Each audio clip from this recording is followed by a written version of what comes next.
저는 이 시간 함께 봉독한 골로새서 2장 6절 7절 말씀을 의지해서 그리스도 안에서라는 제목으로 은혜의 말씀을 함께 나누고자 합니다.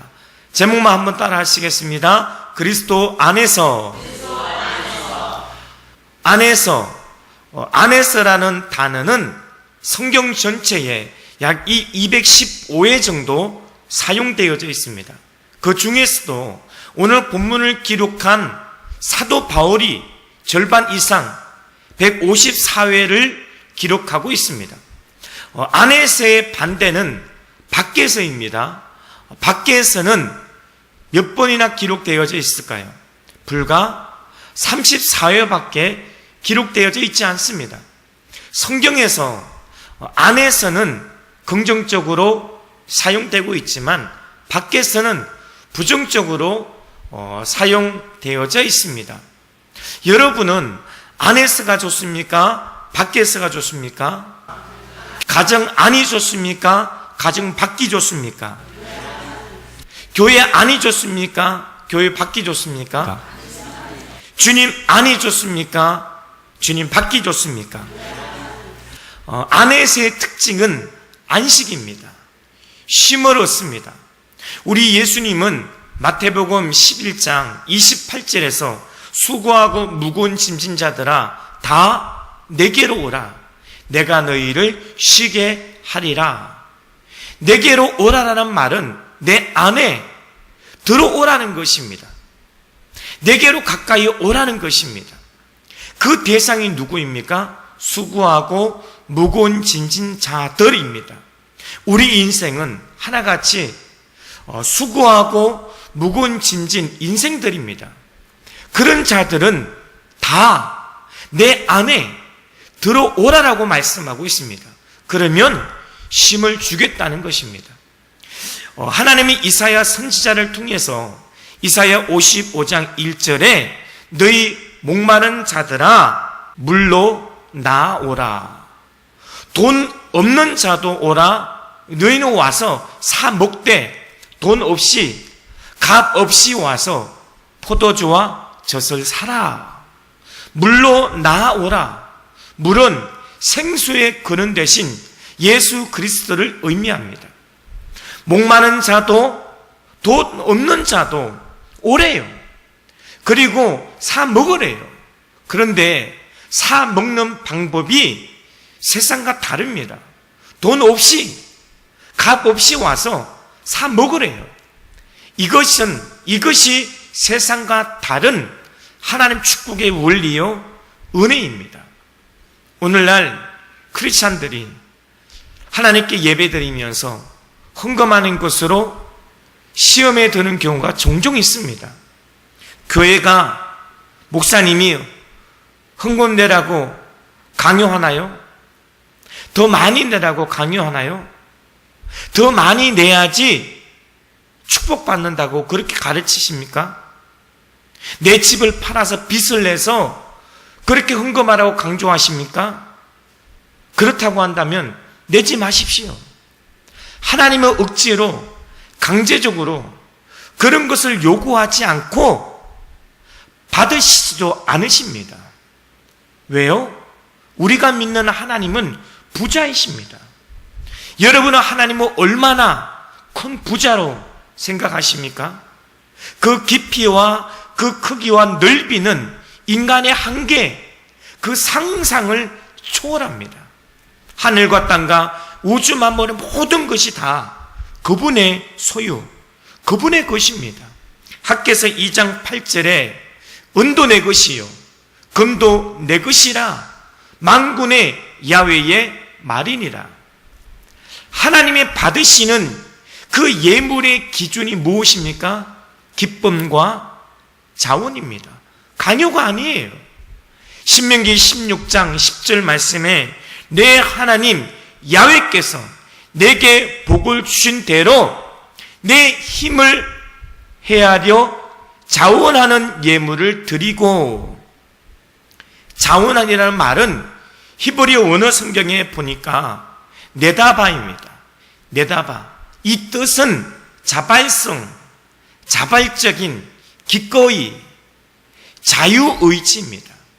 남들이 하니까 나도 해야지. 예배드리 있으니까 당연히 헌금해야지. 이런 의식과 형식, 이런 게 아닙니다. 그런 예물은 가인과 같은 예물입니다. 하나님이 받으시지 않습니다. 기쁨으로 기꺼이 자원하는 마음으로 그렇게 드리는 것, 아벨과 같은 그 예물을 주님께서 기뻐 받으십니다.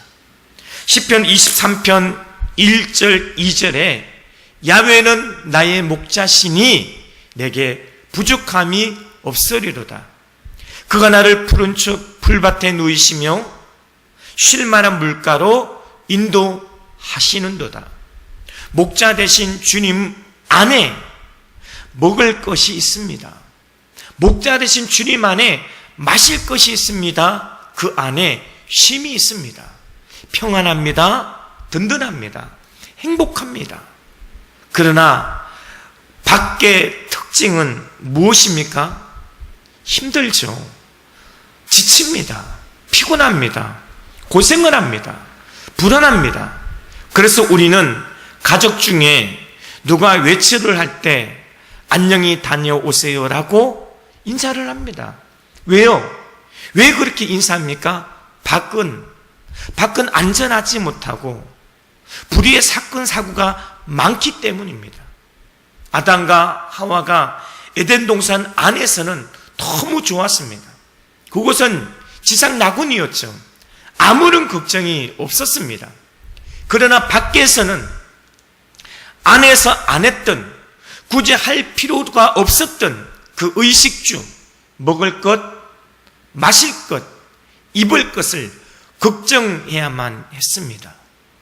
집을 나간 탕자, 집 안에서는 아무런 걱정이 없었습니다. 집 안에서는 내 아버지가 계셨기 때문에, 내 아버지께서 내 모든 필요를 공급해 주셨기 때문에. 그러나 집 밖에서는 그 생존을 위해 온갖 먹을 것, 마실 것, 입을 것, 의식주, 잠잘 것을 걱정을 다 해야만 했습니다. 오늘 본문에서 사도 바울은 감옥에서 4권의 성경을 기록을 합니다. 에베소서, 빌립보서, 빌레몬서, 골로새서, 이 4권의 성경에서 매 장마다 가장 많이 강조하는 것 중에 하나가 안에서입니다. 빌립보서 4장 4절에 주 안에서 항상 기뻐하라. 내가 다시 말하노니 기뻐하라. 에베소 6장 18절에 모든 기도와 간구로 하되 항상 성령 안에서 기도하고. 사도 바울은 지금 감옥에 갇혀 있습니다. 언제 처형될지 모르는 상황 아닙니까? 내일 그 어떤 희망도 없는, 그 소망도 없는 상태입니다.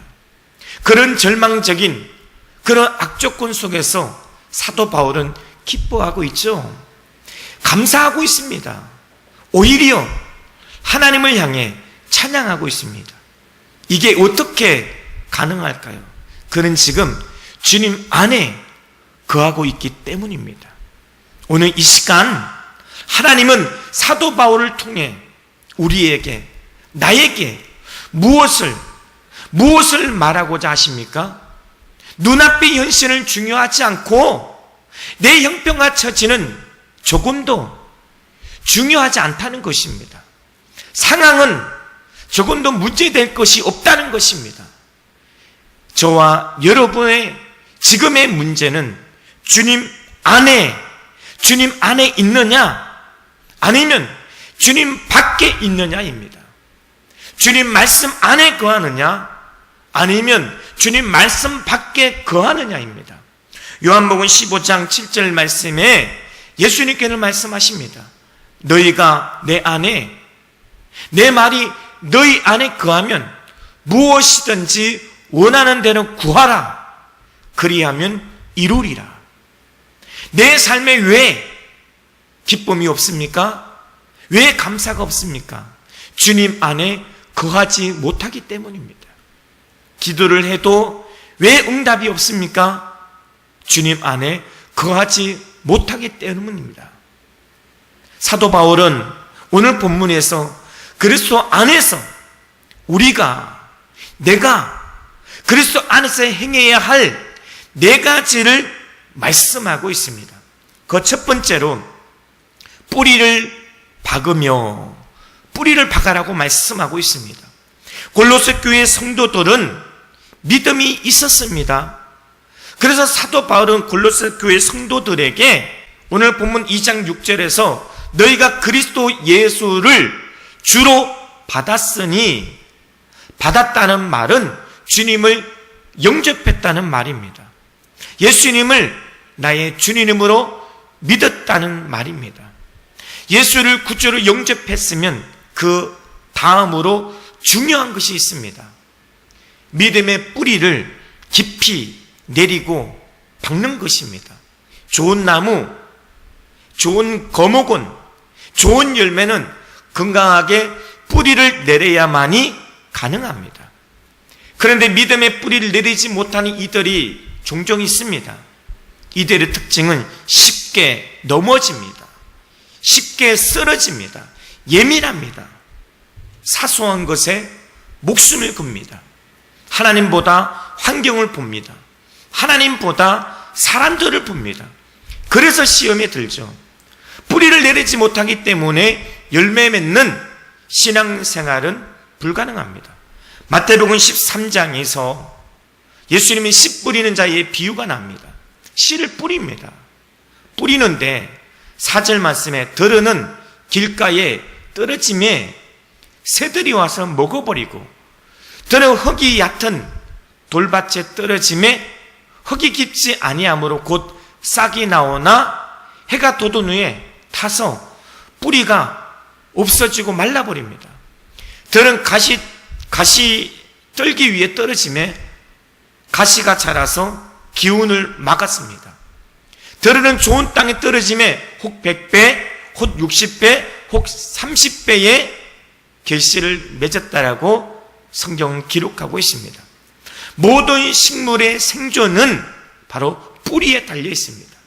뿌리가 깊어야 잘 자라고 열매를 맺을 수가 있습니다. 팔레스타인 유대 광야에 가면 아무것도 없습니다. 그냥 황량합니다. 돌과 모래가 끝없이 펼쳐져 있는데 유독 띄엄띄엄 서 있는 푸른 잎의 나무를 볼 수가 있습니다.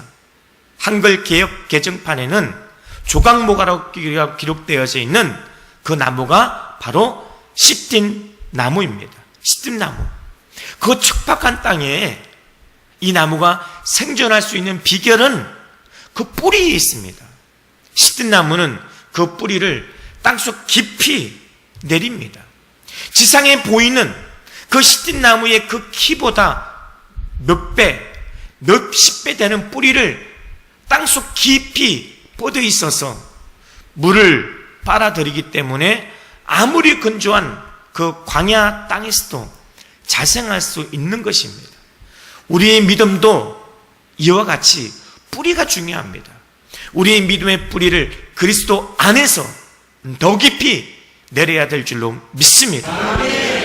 하나님은 예레미야 선지자를 통해 말씀하고 계시죠. 예레미야 17장 7절 8절 말씀에 무릇 야훼를 의지하며 야훼를 의뢰하는 그 사람은 복을 받을 것이라.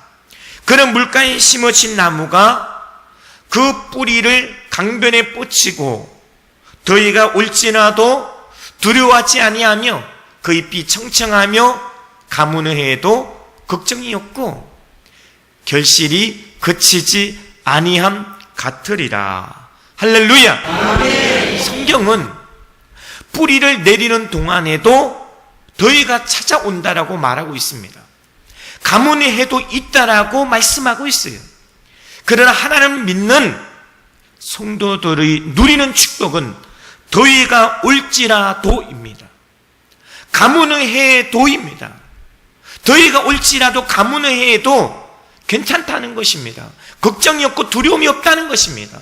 더위가 와도 잎이 청청하고 가뭄의 해에도 결실이 그치지 않는다라고 말씀하고 있습니다. 영적인 뿌리를 깊게 내려서 역경과 어려운 상황 속에서도 그 하나님의 도우심으로 이겨나가는 것입니다. 하나님만 의지하고 하나님만 신뢰합니다. 뿌리 깊은 신앙은 걱정이 없습니다. 뿌리 깊은 신앙은 삶에 두려움의 존재가 없습니다. 보리싹을 자연 그대로 내버려 두면 이삭 하나에 약 80알 정도의 열매를 열리지만 그 싹이 올라오는 것을 발로 밟아서 꺾어주면 5배 정도의 많은 수확을 거둘 수 있다고 합니다. 인생의 시련도, 인생의 아픔도 그 신앙의 뿌리를 예수 그리스도 안에 더 깊이 내리게 도와주는 성장 촉진제입니다. 보리싹을 자연 그대로 내버려 두면 그 이삭 하나에 80알 정도의 열매를 열리지만 싹이 올라오는 것을 그 싹을 밟아주면 5배 정도 더 많은 수확을 거둘 수 있다고 합니다. 우리의 삶에 인생의 시련도 아픔도 신앙의 뿌리를 예수 그리스도 안에서 더 깊게 내리게 도와주는 성장 촉진제인 것입니다. 인생을 살면서 늘 이기기만 하는 사람 몇 명이나 되겠습니까? 실패의 쓴맛을 모르고 사는 사람이 얼마나 되겠습니까? 누구든 기회를 놓칠 때가 있고 누구나 만족스럽지 못한 결과를 얻을 때가 있습니다. 그러나 예수 그리스도 안에서 뿌리를 박은 자들은 결정적인 순간에 넘어지지 않고 쓰러지지 않고 승리하게 될 것입니다. 할렐루야! 아멘. 둘째, 세움을 입어야 합니다. 이 말씀은 우리의 믿음을 세우는 건물을 세우는 것에 비유한 것입니다. 성도들은 그리스도 예수를 터전 삼아서 그 위에 믿음의 집을 짓는 사람들입니다. 에베소서 2장 20절 이하에 이렇게 말씀하고 있습니다. 너희는 사도들과 선지자의 터 위에 세우심을 입은 자라. 그리스도 예수께서 친히 모퉁이 돌이 되셨느니라.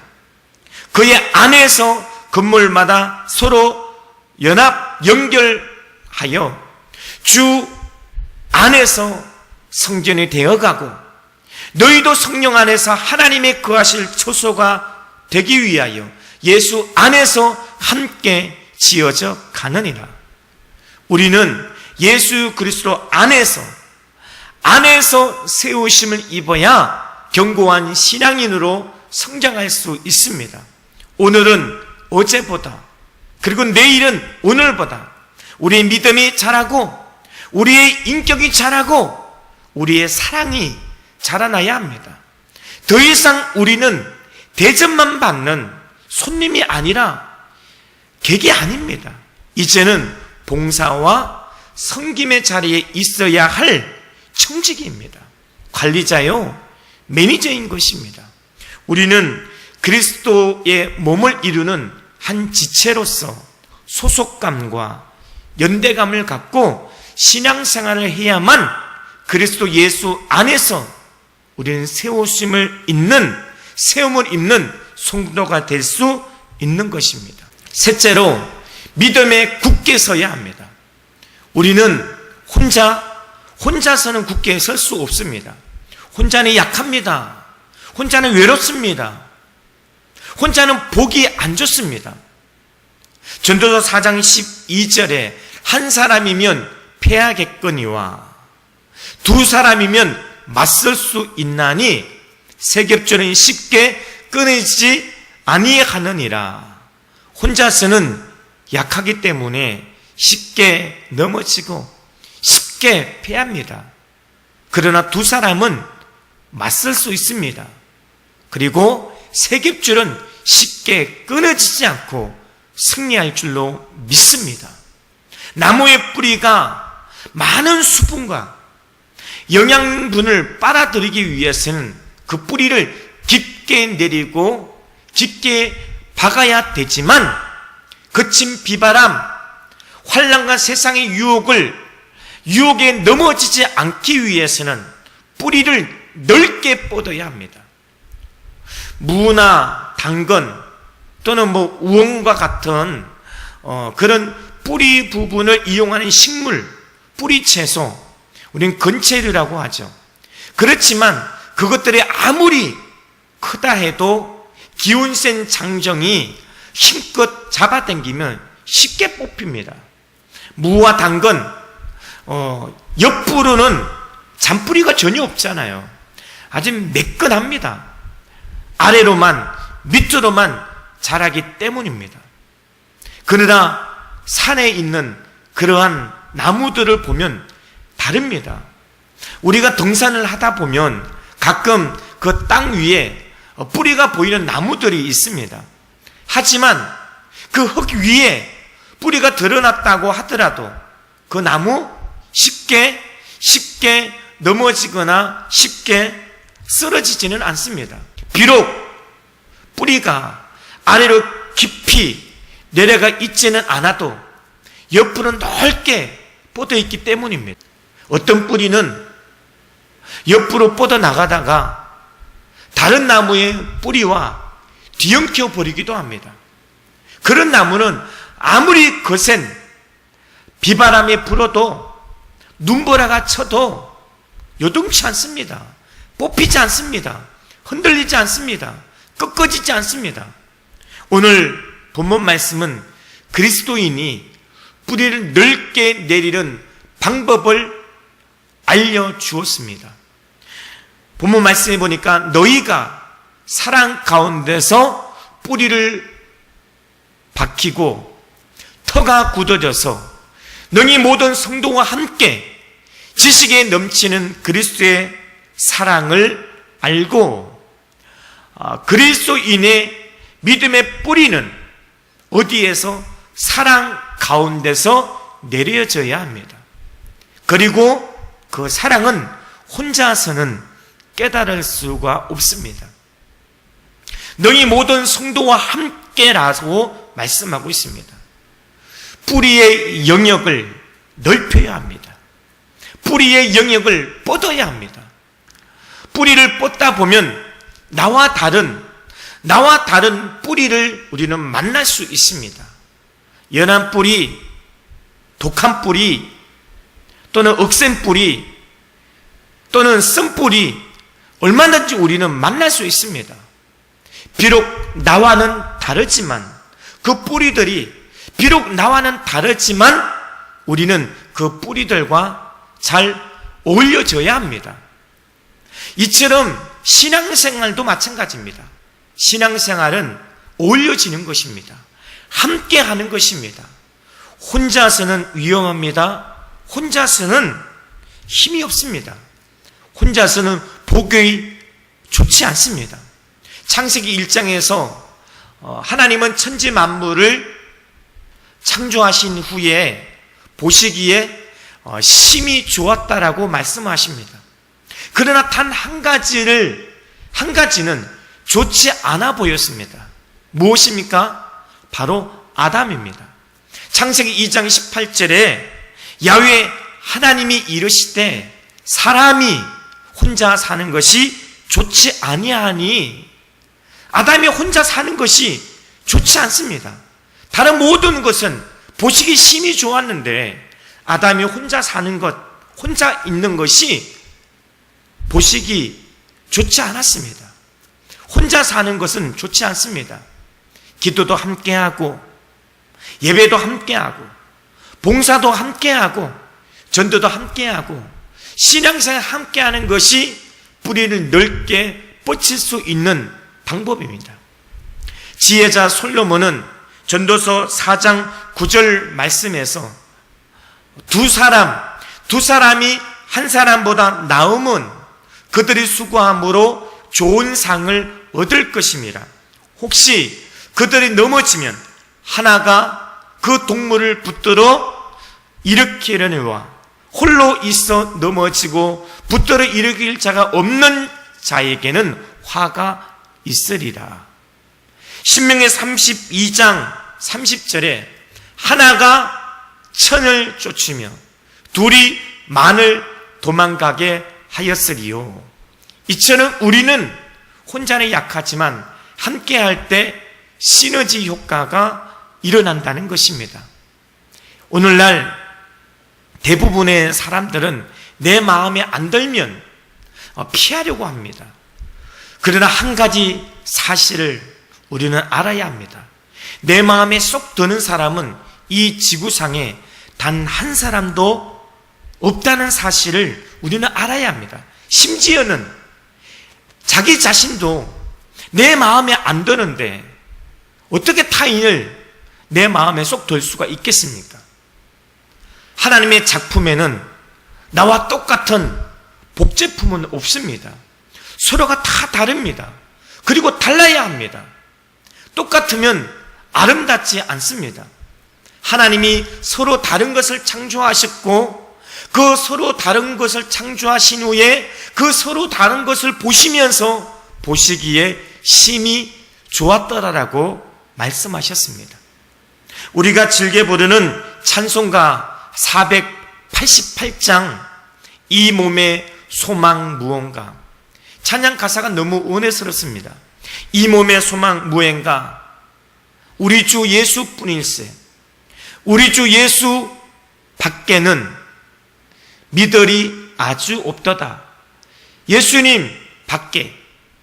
예수님 밖에는 그분 외에는 우리가 믿을 리 아주 없다는 것입니다. 굳건한 반석 되시니 그 위에 내가 서리라. 그 위에 내가 서리라. 무섭게 바람 부는 밤 물결이 높이 설렐 때 우리 주 크신 은혜의 소망에 닻을 주리라. 굳건한 반석이시니 그 위에 내가 서리라. 그 위에 내가 서리라. 굳건한 반석 위에 우리는 서야 합니다. 굳건한 반석이 무엇입니까? 바로 우리 주 예수 그리스도입니다. 마지막 네 번째로 감사를 넘치게 하라. 감사는 진정한 그리스도인의 표시와도 같습니다. 감사는 그 사람의 믿음과 그 사람의 신앙을 대변합니다. 오늘 본문의 감사는 그냥 감사가 아니죠. 그냥 평범한 감사가 아닙니다. 감사를 넘치게 하라. 헬라 원어 성경에 보니까 이 피티슈어라고 합니다. 피티슈어.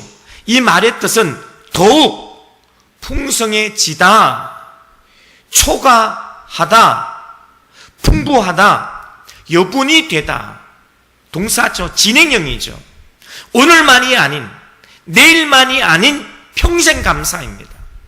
때와 장소를 가리지 않는 범사의 감사입니다. 그 감사는 초과하고 여분이 되는 것입니다. 무슨 말입니까? 이는 나만의 감사가 아닌 나를 통해서 다른 사람까지 감사의 영향력을 끼치는 것을 말하는 것입니다. 저는 감사하면 영국의 유명한 설교가에 있던 그 스펄전 목사님의 명언이 항상 생각이 납니다. 얼마나 감동적인지 모릅니다. 촛불 보고 감사하면 전깃불을 주시고, 전깃불을 보고 감사하면 달빛을 주시고, 달빛을 보고 감사하면 태양빛을 주시고, 태양빛을 보고 감사하면 찬란한 천국의 빛을 주신다. 할렐루야! 결국 주님 안에서 감사가 넘치는 자가 천국 백성의 자격이 있다는 것입니다. 빌립보서 4장 6절 말씀에 아무것도 염려하지 말고 오직 모든 일에 기도와 간구로 너희 구할 것을 감사함으로 하나님께 아뢰라. 감사는 기도의 필수 조건입니다. 감사는 기도 응답의 필수 조건입니다.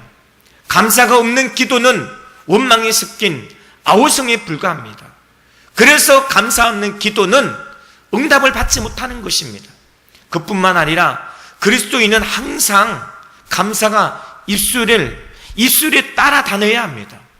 골로새서 3장 17절 말씀에 또 무엇을 하든지 말에나 일에나 말에나 일에나 다 주 예수의 이름을 하고 그를 힘입어 하나님 아버지께 감사하라고 하였습니다.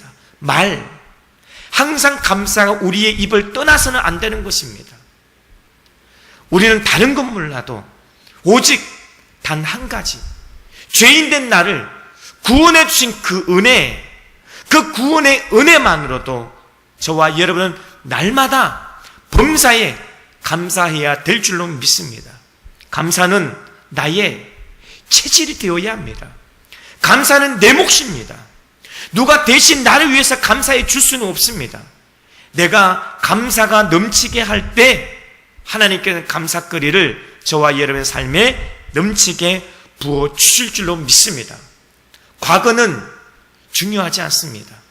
이전 것은 이미 다 지나갔습니다. 오늘 지금부터가 중요합니다.